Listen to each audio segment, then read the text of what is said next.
Você já reparou que algumas histórias não parecem querer ser contadas? Como se o simples ato de ouvi-las fosse um erro. Como se certas experiências existissem apenas porque alguém, em algum momento, esteve no lugar errado, na hora errada, e sobreviveu tempo suficiente para contar. O que você vai ouvir agora não são lendas urbanas repetidas. Não são contos inventados para assustar adolescentes em acampamentos. Não são histórias passadas de boca em boca até perderem qualquer conexão com a realidade. São relatos que surgiram em fóruns obscuros, aqueles cantos esquecidos da internet onde as pessoas vão quando não querem ser encontradas. Mensagens anônimas enviadas no meio da madrugada. Gravações interrompidas abruptamente, como se algo tivesse forçado o fim. Áudios recuperados de celulares abandonados. Testemunhos de pessoas comuns que juram, até hoje, que preferiam nunca ter vivido o que viveram. Algumas dessas pessoas desapareceram depois de contar suas histórias. Simplesmente pararam de postar. Contas deletadas. Números de telefone desconectados. Como se algo tivesse decidido que elas já tinham falado demais. Outras permanecem vivas, mas afirmam que algo nunca mais as deixou sozinhas. Não fisicamente, mas de outras formas. Formas que não deveriam existir. Se você está ouvindo isso à noite, considere seriamente acender uma luz. Não porque isso vá te proteger, mas porque a escuridão facilita que certas coisas se aproximem sem serem percebidas. E agora que você começou a ouvir, elas já sabem que você está prestando atenção. Primeiro relato começa de forma banal, quase entediante. Um homem dirigindo sozinho por uma estrada secundária, dessas que não aparecem com clareza no GPS e parecem existir apenas para ligar nada a lugar nenhum. Ele voltava de um turno noturno em uma fábrica nos arredores da cidade, exausto, olhos pesados, aquele tipo de cansaço que faz o corpo funcionar no automático. O rádio estava ligado baixo, tocando uma estação de notícias que ele nem estava realmente ouvindo. Apenas ruído de fundo para quebrar o silêncio opressivo da estrada vazia. Foi então que ele percebeu algo estranho. O som começou a falhar apenas em um trecho específico da estrada, sempre no mesmo lugar. Um viaduto antigo, coberto de pichações desbotadas e concreto rachado. Mas não era perda de sinal. Não era interferência comum. Era como se o áudio estivesse sendo sugado para fora do carro. As palavras do locutor ficavam distorcidas, esticadas, como uma fita cassete tocando em câmera lenta. Depois, silêncio absoluto. Ele desligou o rádio, irritado, pensando que o aparelho estava com defeito. Mas o silêncio não voltou ao normal. Ficou pesado, denso, quase sólido. Um silêncio que não era apenas ausência de som, mas presença de algo que absorvia qualquer barulho. O motor do carro parecia abafado, como se estivesse ouvindo através de algodão. Até sua própria respiração soava estranha, distante, como se pertencesse a outra pessoa. Um silêncio que parecia pressionar os ouvidos por dentro. Aquela sensação de quando você está em um elevador subindo rápido demais. Mas pior, muito pior, foi então que ele viu uma figura parada à margem da estrada. Não acenava, não pedia ajuda, não fazia qualquer movimento que uma pessoa normal faria ao ver um carro se aproximando em uma estrada deserta no meio da noite. Apenas estava ali, imóvel demais para ser alguém esperando carona, rígida demais para ser natural. A postura estava errada. Os braços pendiam ao lado do corpo em um ângulo que não parecia confortável. A cabeça levemente inclinada, como se estivesse observando o carro, mas não exatamente olhando para ele, observando através dele. O homem sentiu um calafrio percorrer a espinha, aquele tipo de reação instintiva, primitiva, que vem de uma parte do cérebro que ainda lembra quando humanos eram presas. Ele manteve o pé no acelerador, olhos fixos na estrada à frente, tentando ignorar a figura no canto da visão. Mas quando o carro passou, ele sentiu um impulso irracional de olhar pelo retrovisor. Não queria olhar. Cada célula do seu corpo gritava para não olhar. Mas olhou. A figura agora estava no meio da estrada. Não caminhando, não correndo. Simplesmente estava lá.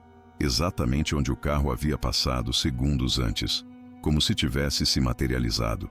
E pela primeira vez, ele conseguiu ver detalhes. A figura era alta demais. Os membros longos demais. As proporções todas erradas, como um boneco articulado esticado além do limite. E a cabeça estava virada completamente para trás, olhando diretamente para o carro que se afastava. O corpo travou. As mãos apertaram o volante com tanta força que os nós dos dedos ficaram brancos. O coração disparou, batendo tão forte que ele podia sentir o pulso no pescoço, nas têmporas, nos ouvidos. Ele pisou fundo no acelerador. O velocímetro subiu.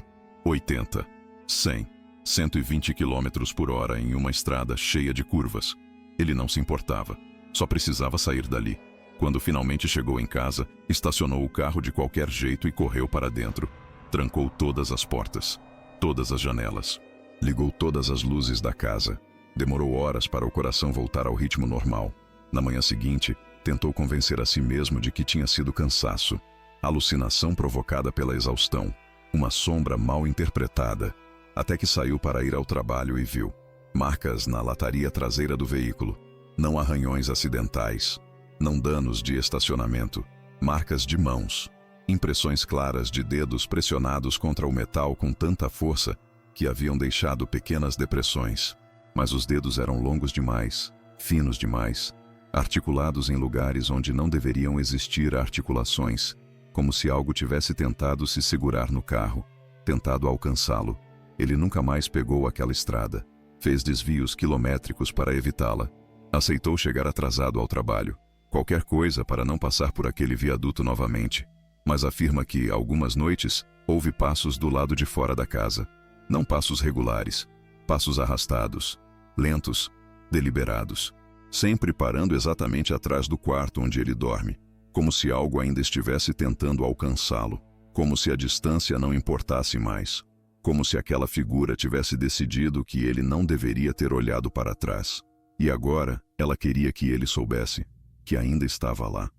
Outro relato veio de uma mulher que decidiu passar um fim de semana sozinha em uma cabana alugada no meio da mata. Ela precisava disso. Semanas de trabalho estressante, barulho constante da cidade, notificações incessantes no celular. Ela queria silêncio, descanso, desconexão total. A cabana parecia perfeita nas fotos. Rústica, mas confortável. Isolada o suficiente para garantir privacidade. Cercada por árvores antigas que bloqueavam qualquer sinal de celular. O primeiro dia foi exatamente o que ela esperava. Perfeito. Ela caminhou pela floresta, ouvindo o farfalhar das folhas e o canto distante de pássaros. Leu um livro na varanda de madeira, sentindo a brisa fresca contra o rosto. Preparou uma refeição simples e comeu assistindo o pôr do sol pintar o céu de laranja e púrpura. Quando a noite caiu, ela se sentiu genuinamente relaxada pela primeira vez em meses. Foi para a cama cedo, envolvida em cobertores grossos, ouvindo o silêncio reconfortante da floresta. O problema começou às 3h22 da manhã. Ela acordou de repente, como se alguém tivesse dado um solavanco nela. Aquele tipo de despertar abrupto que não vem de um sonho, que vem de alguma parte primitiva do cérebro detectando perigo. Seu coração já estava acelerado antes mesmo de abrir os olhos. E então ela sentiu. Alguém estava dentro da cabana. Não um medo vago, não paranoia de estar sozinha. Uma certeza visceral, absoluta. O ar estava diferente, frio demais para a estação. Tão frio que ela podia ver a própria respiração condensando na escuridão. Mas não era apenas o frio, era a qualidade do ar. Mais denso, como se o espaço tivesse encolhido, como se algo grande estivesse ocupando o mesmo ambiente que ela. Ela ficou completamente imóvel na cama, olhos arregalados na escuridão, tentando controlar a respiração. E ouviu um rangido lento, como madeira velha cedendo sob peso. Vinha da sala. Não era o assentamento natural da casa. Ela conhecia esses sons. Casas antigas fazem barulho, mas isso era diferente. Era o som de algo pesado se movendo com cuidado, testando o piso, como se estivesse tentando ser silencioso, mas não entendesse completamente como. O som parou. O silêncio voltou. Mas era pior agora, porque o silêncio significava que o que quer que estivesse lá, estava ouvindo também. Ela contou os segundos na própria cabeça, tentando manter algum controle. 1, 2, 3, nada. 30, 40, ainda nada. Talvez fosse realmente só a casa. Talvez passos leves no corredor. Não eram passos apressados. Não eram passos de alguém procurando algo. Eram passos cuidadosos, deliberados, como se algo estivesse tentando não ser percebido, mas querendo que ela soubesse que estava lá. Os passos se aproximaram da porta do quarto. Pararam. Ela prendeu a respiração, cada músculo do corpo tenso como arame. Silêncio absoluto. Ela esperou. 1 minuto. 2. 5. Nada. Lentamente, muito lentamente, ela esticou a mão e ligou o abajur ao lado da cama. A luz fraca inundou o quarto. Nada fora do lugar. Porta fechada, como ela havia deixado. Ela criou coragem. Levantou da cama, pés descalços tocando o piso frio de madeira. Caminhou até a porta. Segurou a maçaneta. Esperou. Respirou fundo. E abriu. O corredor estava vazio. Ela acendeu todas as luzes enquanto caminhava, verificando cada cômodo. Banheiro, vazio. Cozinha, vazia. Sala, vazia. Nenhum sinal de invasão, janelas trancadas. Porta principal com a corrente ainda no lugar. Ela quase riu de si mesma. Imaginação. Nervosismo de estar sozinha. Até que viu, na parede da sala, onde antes não existia nada, marcas profundas, arranhões, não randômicos, formavam padrões, linhas verticais agrupadas em conjuntos de 5, como dedos, mas dedos que haviam pressionado e arrastado a madeira com força suficiente para deixar sulcos de centímetros de profundidade. E os padrões formavam algo, não símbolos que ela reconhecia, mas definitivamente intencionais, repetitivos, como se algo estivesse tentando comunicar ou marcar território. Ela não dormiu mais naquela noite. Sentou-se no sofá com todas as luzes acesas, faca de cozinha ao lado, esperando o amanhecer. Quando o sol finalmente nasceu, ela fez as malas em 15 minutos e saiu. Não deixou bilhete. Não tentou limpar. Apenas saiu. Dias depois recebeu um e-mail do proprietário da cabana. Assunto: cobrança adicional. Danos à propriedade. Ele anexou fotos. As paredes que ela havia visto marcadas por fora estavam marcadas por dentro também. Toda a sala, o corredor, até o teto. Arranhões profundos cobrindo cada superfície. Mas o que a fez deletar o e-mail e bloquear o remetente foi a última foto. A parede do quarto onde ela dormiu, logo acima da cama. Marcas formando palavras. Em português. Volte. Um dos relatos mais perturbadores veio de um grupo de 4 amigos que decidiu explorar um prédio abandonado nos arredores da cidade. Um antigo hospital psiquiátrico fechado às pressas no final dos anos 1980. Rumores locais diziam que o fechamento havia sido abrupto. Pacientes transferidos em questão de horas. Equipe médica dispensada sem explicação clara. Processos judiciais que nunca foram a público. O tipo de lugar que atrai exploradores urbanos e caçadores de emoções fortes. Eles entraram rindo. Marcelo segurava a câmera gravando tudo. Júlia fazia piadas nervosas sobre fantasmas. Rafael acendia o caminho com uma lanterna potente. Carolina documentava no celular para o Instagram. Isso durou exatamente 15 minutos. Foi quando perceberam que os sons não estavam se comportando de forma normal. O primeiro sinal foi sutil. Rafael disse algo sobre o cheiro de mofo. Alguns segundos depois, ouviram as mesmas palavras, vindo do fundo do corredor. Não um eco comum. Ecos naturais vêm imediatamente, diminuem em volume, perdem clareza. Isso não. Era como se alguém tivesse ouvido, esperado e repetido, com voz idêntica, mas não exatamente igual. A entonação estava levemente errada, como quando você ouve sua própria voz gravada e soa estranha. Júlia riu nervosa. Eco esquisito, né? E ouviram segundos depois. Eco esquisito, né? Vindo de outro lugar. Lateral. Mas era a voz dela. Perfeitamente reconhecível. Só que vazia. Como se algo estivesse reproduzindo sem entender o significado. Rafael parou de caminhar. Gente, isso não é normal. A frase voltou. Gente, isso não é normal. Marcelo baixou a câmera. Vamos embora. Marcelo baixou a câmera. Vamos embora. Mais perto agora. Carolina, que até então estava no celular, olhou para cima. Vocês estão ouvindo isso? Vocês estão ouvindo isso? Imediatamente. Vindo de cima deles, do teto. Marcelo decidiu testar. Respirou fundo e disse em voz alta, clara. Tem alguém aí? Silêncio absoluto. 3 segundos. 4. 5. E então, do fundo do corredor onde a lanterna não alcançava, tem alguém aí? Mesma frase, mas arrastada, mais grave, com pausas erradas. Como se algo estivesse aprendendo a formar palavras. O pânico se instalou. Nós vamos embora agora, disse Rafael, já virando. Mas quando chegaram à porta de entrada por onde haviam entrado, Ela não estava lá, não trancada, não bloqueada. Simplesmente não existia mais. Onde antes havia uma abertura clara, uma porta de metal entreaberta, agora existia apenas uma parede, lisa, antiga, coberta de mofo e manchas de umidade que pareciam ter décadas. Júlia tocou a parede com a mão trêmula, sólida, real. Isso não é possível, ela sussurrou. Isso não é possível. A voz veio de todos os lados ao mesmo tempo. Isso não é possível. Isso não é possível. Isso não é possível.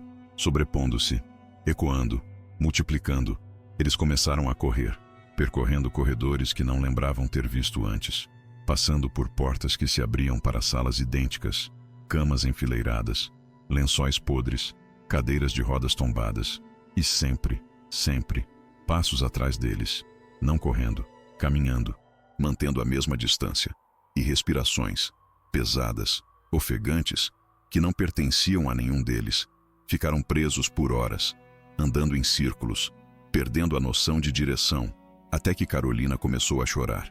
Não lágrimas silenciosas, soluços profundos, desesperados. E então ela começou a gritar: "Desculpa, desculpa, desculpa!" Os outros olharam para ela, confusos, apavorados. "Pelo quê?" Marcelo perguntou, mas Carolina não respondeu. Apenas continuou gritando: "Não queríamos incomodar. Por favor, desculpa." E então, silêncio absoluto. Os passos pararam, as respirações cessaram, e à frente deles, a porta, a mesma porta de entrada, aberta, luz do luar entrando. Eles correram, não olharam para trás, não pararam até chegarem ao carro. Entraram, trancaram as portas e saíram em alta velocidade. Nos dias seguintes tentaram processar o que aconteceu, racionalizar, explicar, mas Rafael parou de falar sobre o assunto, literalmente. Uma semana depois ele acordou sem voz. Consultou médicos, especialistas.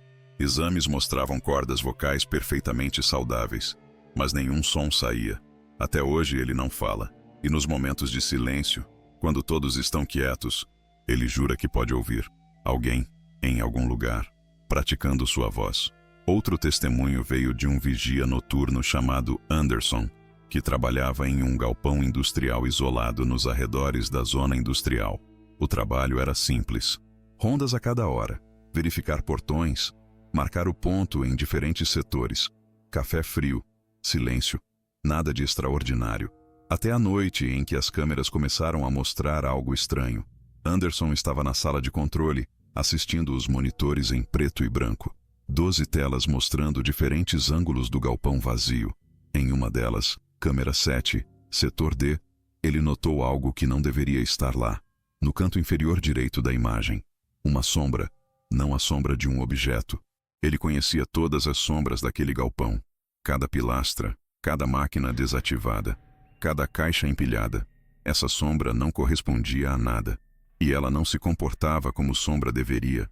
Sombras são estáticas, ou se movem de acordo com a fonte de luz. Essa não. Ela crescia, encolhia, pulsava, como se estivesse respirando. Anderson ajustou o monitor, pensando em problema técnico. A imagem permaneceu clara. A sombra continuou pulsando. Ele olhou para as outras câmeras. Normal. Apenas a câmera 7 mostrava aquela anomalia. Ele anotou no relatório: possível defeito câmera 7, mas decidiu ir até o local. Protocolo básico. Pegou a lanterna e o rádio. Caminhou pelos corredores vazios do galpão, seus passos ecoando no concreto. Quando chegou ao setor D, apontou a lanterna para o canto onde a sombra deveria estar. Nada. Apenas a parede de concreto cinza. Caixas empilhadas. Uma pilastra. Normal. Mas havia algo no ar. Um cheiro. Forte. Metálico.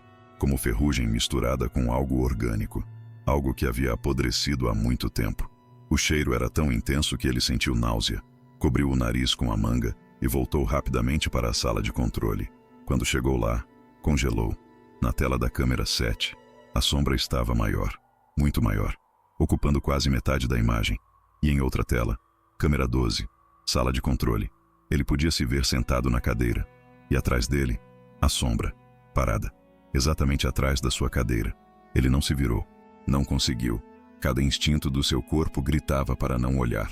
Apenas ficou parado, olhando para a tela, vendo a si mesmo na imagem. A sombra começou a crescer na tela, envolvendo sua silhueta. Ele sentiu frio nas costas, como se algo estivesse muito, muito perto. Uma presença, sólida, atenta, esperando.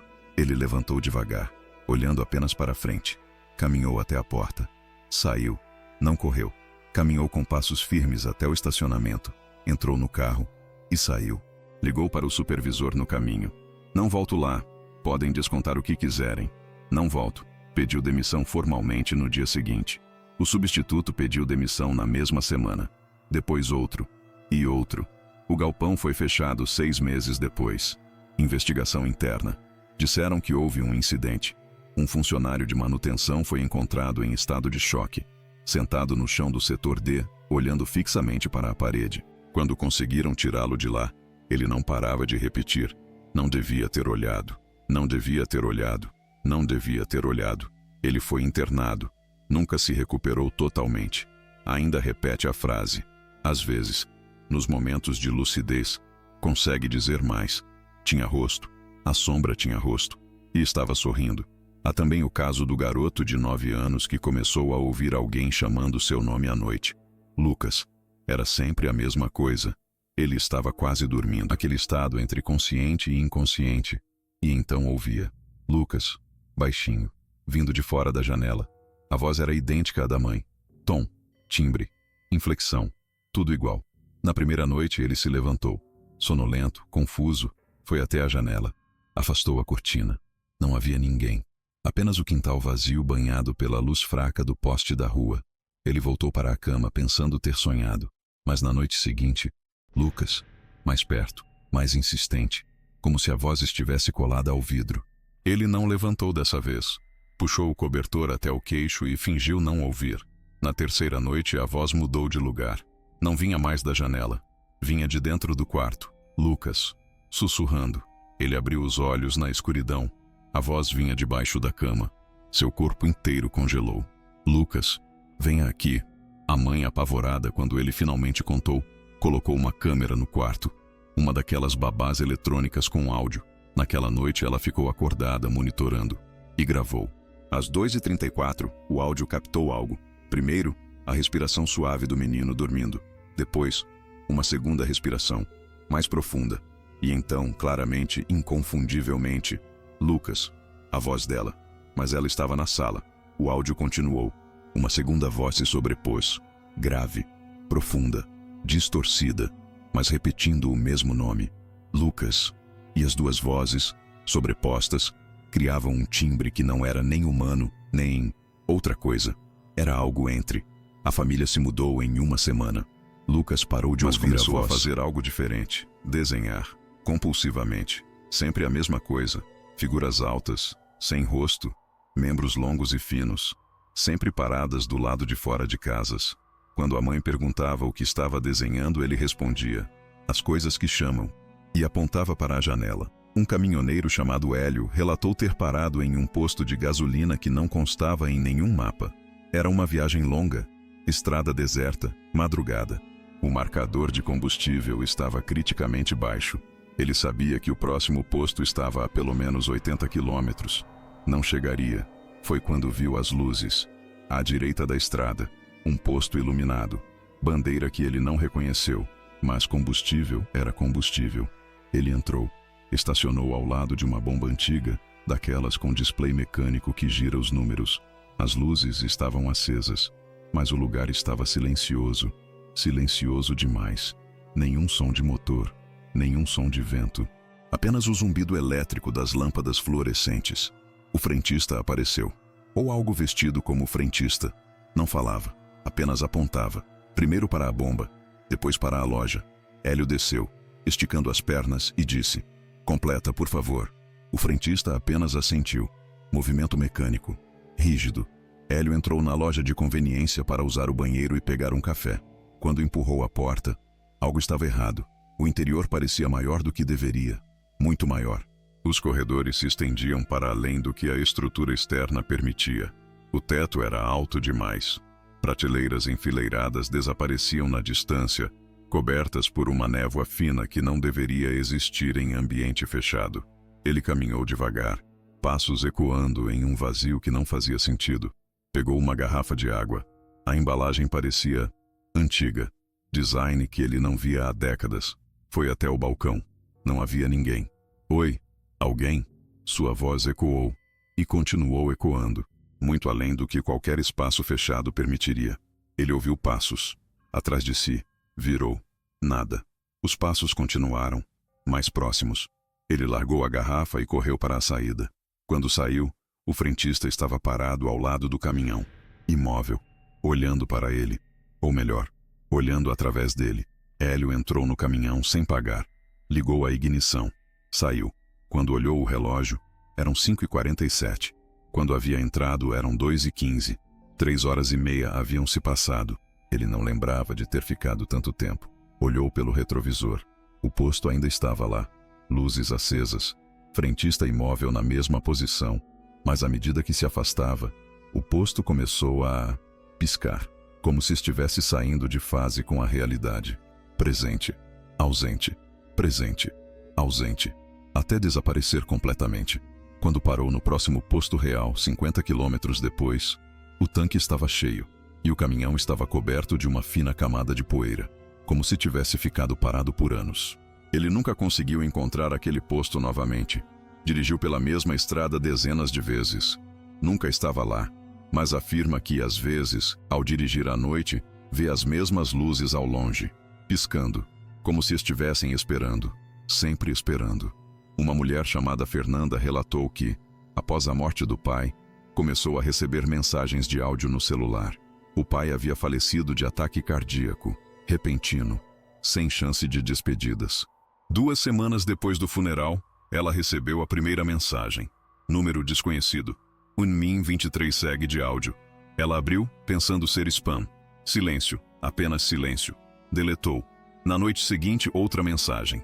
Mesmo número. 2min04 segue. Curiosa, ela ouviu. Silêncio de novo. Mas quando aumentou o volume ao máximo, podia ouvir algo, muito baixo. Uma respiração, fraca, irregular. E passos, distantes, como se alguém estivesse caminhando em um ambiente fechado, grande, com eco. As mensagens começaram a chegar sempre no mesmo horário, 3h17 da manhã, todas as noites, e todas eram ligeiramente diferentes. Algumas duravam 30 segundos, outras quase 5 minutos, mas sempre o mesmo conteúdo básico: silêncio, respiração, passos. Até que uma noite, a mensagem continha algo diferente. Ela quase não percebeu. Estava no fundo do áudio, tão baixo que parecia fazer parte do ruído de fundo. Mas quando isolou e amplificou, uma voz, sussurrando: "Não fui embora." 3 palavras. Tom que ela conhecia. Tom que não deveria mais existir. Ela ligou para a operadora no dia seguinte. Rastreamento mostrou: número não registrado, sem localização, sem origem identificável, impossível de bloquear. Ela trocou de celular. Novo número, novo chip. Na primeira noite, 3h17. Mensagem de áudio, mesmo número desconhecido. E dessa vez, a voz estava mais clara. "Sinto sua falta." Ela parou de dormir direito, parou de atender mensagens, mas elas continuavam chegando e evoluindo. "Estou perto. Você me ouve?" "Por que não responde?" Até que uma noite desesperada ela respondeu. Gravou um áudio.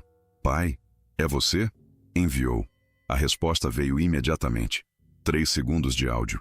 Ela abriu com a mão tremendo, uma risada, baixa, rouca, distorcida, que começava como algo familiar e terminava como algo completamente diferente. Ela nunca mais respondeu. As mensagens continuam até hoje. Em outro relato, um homem que morava sozinho percebeu que objetos mudavam de lugar durante a noite. Nada grande, pequenos detalhes. Uma cadeira levemente fora do lugar, um livro virado de lado, uma porta que ele lembrava ter fechado. Ele atribuiu à memória falha, cansaço, distração, até o dia em que encontrou a foto. Estava sobre a mesa da sala, uma foto impressa, nítida, colorida. Ele pegou e congelou. Era uma foto dele, dormindo, na própria cama, no próprio quarto. A foto não existia antes. Ele vivia sozinho. Não tinha câmera no quarto. Nunca teve. E o ângulo? A foto havia sido tirada de cima, do teto, como se alguém estivesse flutuando sobre ele, observando. Ele virou a foto. No verso, escrito à mão em caneta azul: "Você dorme tranquilo." A caligrafia não era dele. Ele queimou a foto imediatamente. Instalou câmeras em todos os cômodos, trancas extras nas portas e janelas. Nunca mais encontrou nada fora do lugar.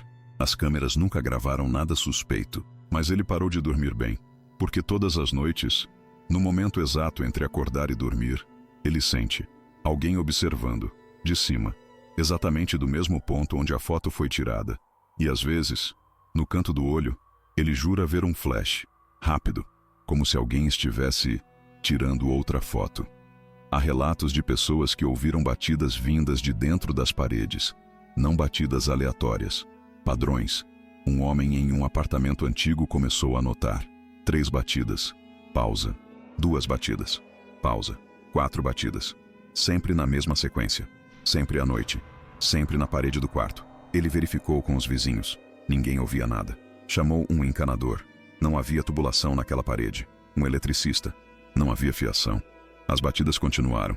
Uma noite, irritado, ele decidiu responder. Bateu de volta, 3 vezes. As batidas pararam. Silêncio absoluto.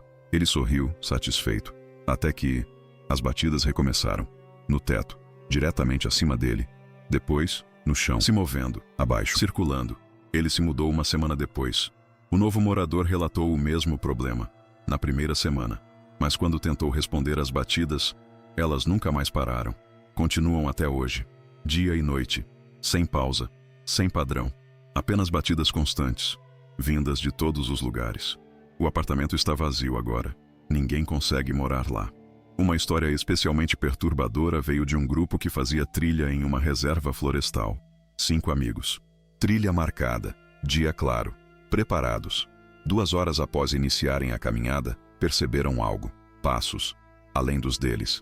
Alguém os acompanhava, sempre à mesma distância, fora da visão, entre as árvores.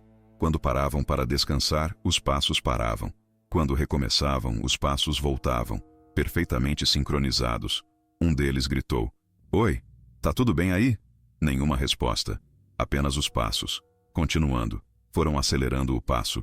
Os passos acompanharam, mesma velocidade, mesma cadência, até que um deles teve uma impressão estranha. Os passos não soavam certos, eram regulares demais, mecânicos, como se algo estivesse tentando imitar o som de uma pessoa andando, sem entender completamente o ritmo natural. Eles começaram a correr, os passos também, mas não atrás, ao lado, paralelo, invisível, mantendo a distância. E então, mudou. Os passos começaram a se multiplicar. 2, 4, 10, vindos de todos os lados, cercando. Eles correram mais rápido. Quando finalmente chegaram ao estacionamento, perceberam. Só havia 4 pessoas. Um deles havia desaparecido. Nenhum grito, nenhum barulho. Simplesmente sumiu. Buscas foram organizadas. Drones, cães, equipes especializadas. Nada. Até que, 3 meses depois, o celular dele foi encontrado, no meio da trilha, intacto, com bateria e um áudio gravado, acidentalmente, no timestamp exato do desaparecimento. A gravação mostrava respiração ofegante, passos correndo, e então, a respiração mudava, ficava mais lenta, mais pesada, como se ele tivesse parado de correr e começado a caminhar, lentamente, para dentro da floresta, na direção oposta ao estacionamento, e no fundo do áudio, dava para ouvir passos, muito próximos, caminhando ao lado, e uma respiração, que não era dele, e por fim, um relato curto, simples, mas talvez o mais inquietante. Um usuário anônimo em um fórum de experiências paranormais escreveu apenas isso: "Algo bate na porta do meu quarto todas as noites às 2 horas. Se eu não respondo, bate mais forte. Se eu respondo quem é, para. Mas ouço a maçaneta girando, devagar, testando. Isso faz 3 semanas. Hoje à noite vou deixar entrar. Não aguento mais." O post foi feito às 21h37. Usuário online até 23h45. Depois, nada. A conta nunca mais teve atividade. 3 dias depois alguém respondeu no mesmo tópico: "Eu moro no apartamento ao lado. Ouvi as batidas na noite que você postou, mas não pararam às 2. Continuaram até quase 4 horas da manhã. Depois, silêncio. Você ainda está aí? Nenhuma resposta. Uma semana depois, outro comentário. Sou o senhorio do prédio. O apartamento está vazio. Foi encontrado aberto. Ninguém dentro. Mas todas as portas e janelas estavam trancadas por dentro. Como alguém sai de um lugar trancado por dentro. O tópico foi arquivado. Mas 6 meses depois, um novo usuário, conta criada naquele dia, fez um único post. Não deixem entrar. E anexou uma foto. A foto mostrava uma porta, vista de dentro de um quarto, escuro. E na fresta embaixo da porta, sombra, de pés, muitos pés, parados, esperando. Talvez você esteja pensando que tudo isso são apenas histórias, coincidências, exageros, mentes criativas demais. Mas repare em algo. Quase todos esses relatos têm um ponto em comum. Não o medo, não o terror, o silêncio. O momento em que algo deveria acontecer, e acontece exatamente quando você para de esperar. Se depois de ouvir tudo isso você sentir que o ambiente ao seu redor está diferente, não se assuste. Talvez seja apenas sua mente, sua imaginação trabalhando horas extras, pareidolia, viés de confirmação, explicações racionais. Ou talvez você tenha acabado de perceber algo que sempre esteve aí, esperando, observando, ouvindo, especialmente agora, porque você ouviu, você prestou atenção.